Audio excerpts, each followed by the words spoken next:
Guys, nandito na kami sa Socorro, Surigao del Norte. Kasi pupunta kami sa Sitio Kapihan, Socorro, Surigao del Norte guys. Si Senior Aguila, ganun. So, baka daw mamit namin siya.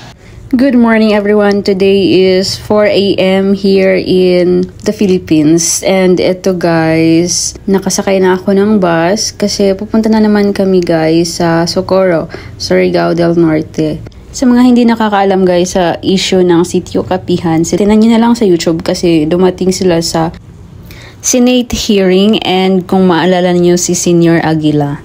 So, finally, nandito na nga kami guys sa port, sa Hayangabon Port. So, pagdating namin ng Badass, sumakay naman kami ng van papunta dito sa Hayangabon Port. At ito nga yung port nila. At pinasuot na nga kami guys. Nagtaka ako kasi bakit pinasuot na kami ng life vest before magbiyahe guys. Kasi yun pala, ang lakas-lakas ng alon guys dito papuntang Socorro, Surigao del Norte. Tingnan nyo guys.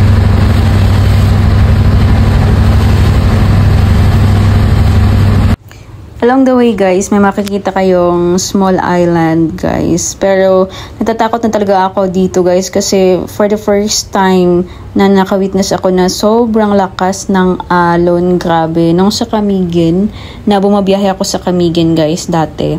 Noon, hindi naman ganito kalakas yung alon talaga. As in, natakot talaga ako guys.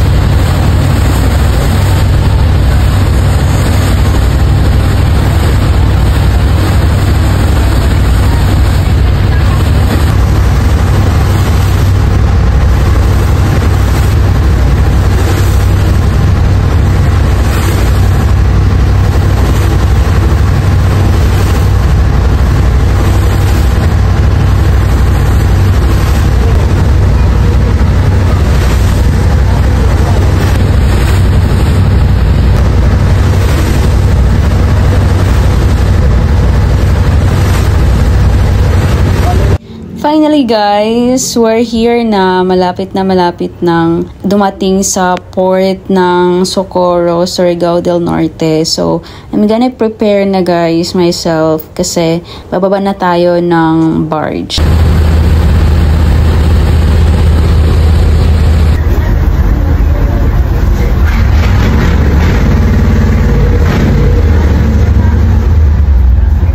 Nakasakay na kami guys ng bao-bao, bumaba na kami ng barge kanina at pupunta na kami sa LGU ngayon guys. So, yung pamasahe naman dito is 10 pesos, yung sa barge is 200 pesos guys. So, eto na kami, naglalakad na ako guys kasi aakyat na kami doon mismo sa munisipyo nila. So, ito yung munisipyo nila guys.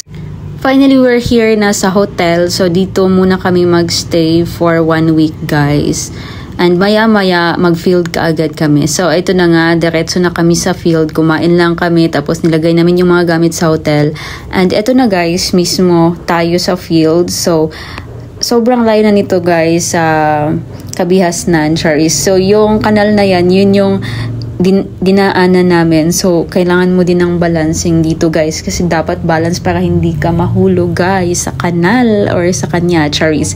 So, tingnan nyo yung mga bahay nila dito guys. Ang ganda. So, ayan guys, ang ganda ng mga bahay. Sabi ko talaga kay kuya, ang ganda naman po ng mga bahay dito. Sabi niya, ginawa po talaga yan at pinagtulong-tulungan kasi parang by group ata yung paggawa nila doon ng mga bahay na yun.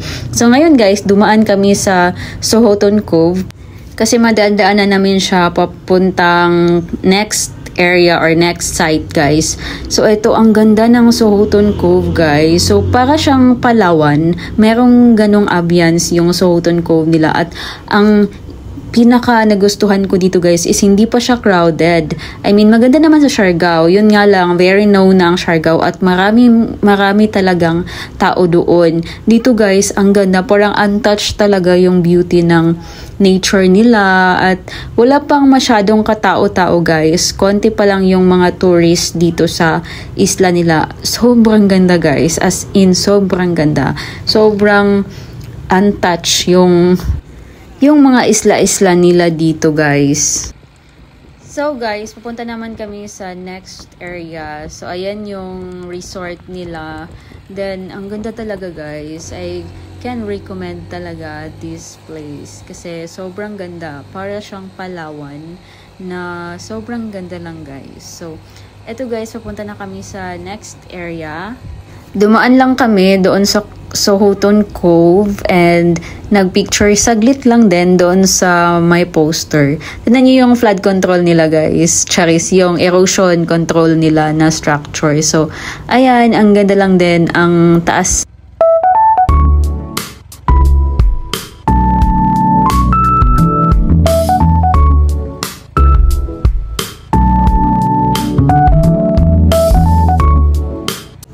So guys, tapos na kaming mag-area nito, mag-interview sa mga recipients. So ngayon guys, pinakain nila kami ng butong, yung niyo guys, yung coconut. And dinala kami nila dito para pakainin nun kasi halata siguro nagutom na kami guys, charis. So ayan guys, hintayin lang natin saglit kasi kakain na kami, makakita nyo ng buko dito. So ito yung maganda kapag nag-field ka guys, marami kang na-experience na kakain, marami kang nakakain guys na kinakain ng iba't ibang tao sa buong mundo guys. Na-experience mo kung ano yung mga kinakain nila, nakikita mo talaga yung situation nila sa field. Kunting story time lang guys. Alam niyo bang uhaw na talaga ako dito at uminom na nga ako kanina sa May Sapa nung unang area na pinuntahan namin guys. Kaya sobrang uhaw na talaga ako nito. And eto nga, halos naubos ko talaga yung isang buko guys at kinain pa namin yung laman ng buko. Pato mga doon, ang bato. Dahil lang ginugbok lagi kay masih kulong tasilaw magwawan. Man mo. Amo posisyon na pato. Ha? Nawa ko kakon mga bata ra dihay. Hanap kay kami na agriculture. Nahibaw mi sa story din sa mga area. Mga farmer mo itong subay ba. Mga gikan sa hapon, panahon pero saad na. Kaysa unang kunong panahon. Oy subay. Para sa mga hindi nakakaalam, ito nga pala yung ginagawang kutsara kapag kumakain ka ng buko guys at nasa bukid ka. So, ayan, sobrang sarap lang yan guys. Jaga po kating. Pa. Ikato na ka na una dai kadang ab. Bot mustag iya siyota. Ano.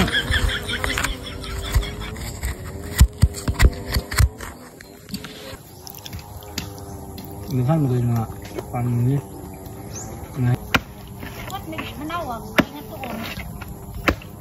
Paubos na talaga guys yung buko. Hindi naman halata na sobrang uhaw at sobrang gutom na ako dyan guys. Kasi tingnan nyo guys, inukit-ukit ko talaga hanggang sa maubos yung buko. Ikuan mo nga Tawag ka na So, dito nga pala kami kumain guys. So, thank you so much po. And ngayon, pupunta naman kami sa bahay nila kasi 4:30 na guys. Almost 5 na. So, doon na lang daw kami mag-dinner kasi birthday daw nung anak ni auntie. So, ganito yung sa field guys. Ito talaga yung isa sa mga nagustuhan ko sa field kasi sobrang bait ng mga farmers at sobrang marami ka talagang ma-experience guys. Sabi ni auntie habang naghihintay kami ng dinner guys, magkape muna daw kami. So gatas yan at saka Milo with bread. Eto na nga guys, habang nagkakape kami biglang umulan ng malakas guys na ulan guys. So isa to sa mga cons kasi sobrang init sa field tapos pagkahapon biglang uulan. Nag-dinner na nga kami guys at sobrang sarap ng dinner. Thank you Lord. And eto guys, pauwi na kami. Sobrang lakas ng ulan. Pupunta na kami sa hotel. Hey guys, nandito na kami sa Socorro, Surigao del Norte right now. And guys, bukas pupunta kami sa Sitio Kapihan, Socorro, Surigao del Norte guys. So, kung ma-remember nyo guys, di ba, yung Sitio Kapihan, nandun si Senior Aguila, ganun. So, baka daw ma-meet namin siya bukas. Oh my gosh. So, I'm a little bit scared talaga. Pero, samahan nyo kami guys sa journey namin bukas. Kasi ipapakita ko sa inyo, you can't miss this guys. Kasi, part of me is parang excited, parang scared. Scared talaga, guys. So, let's see what will happen tomorrow. See you tomorrow, guys. Then, i-vlog ko rin yung journey ko.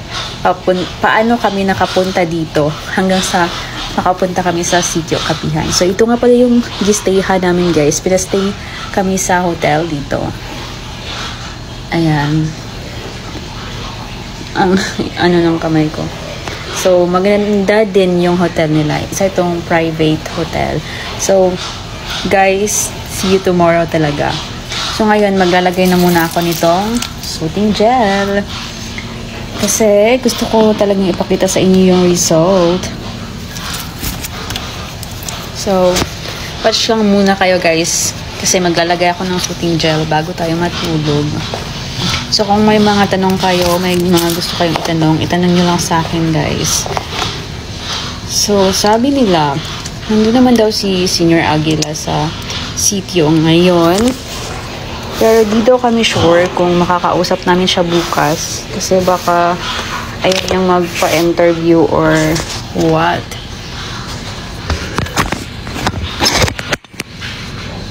But, we will try pa rin na pumunta doon, guys.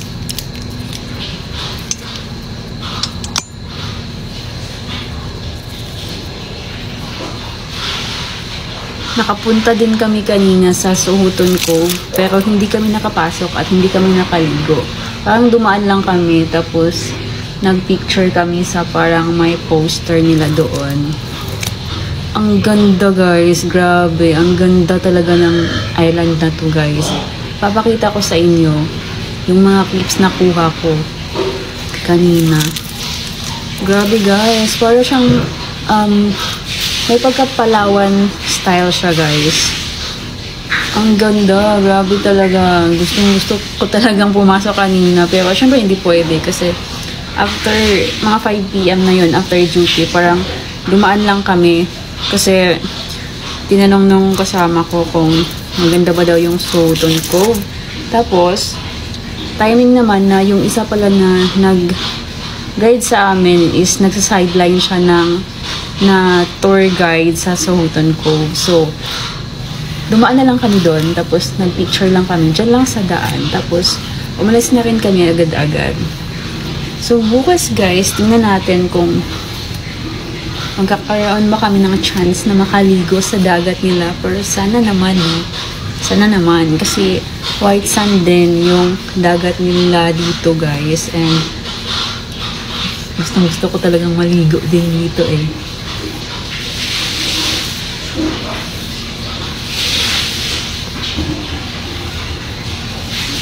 So, abangan.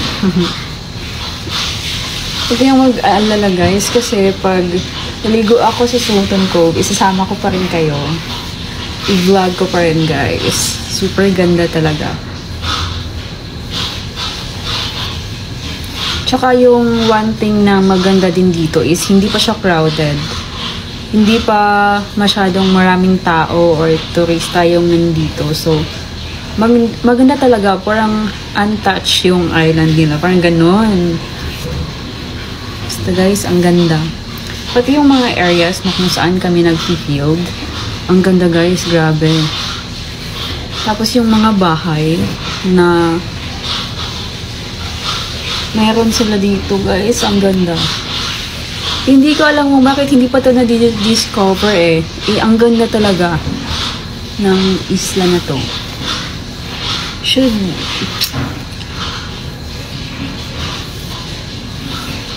Well, para sa akin lang naman. Pero, ang ganda naman talaga.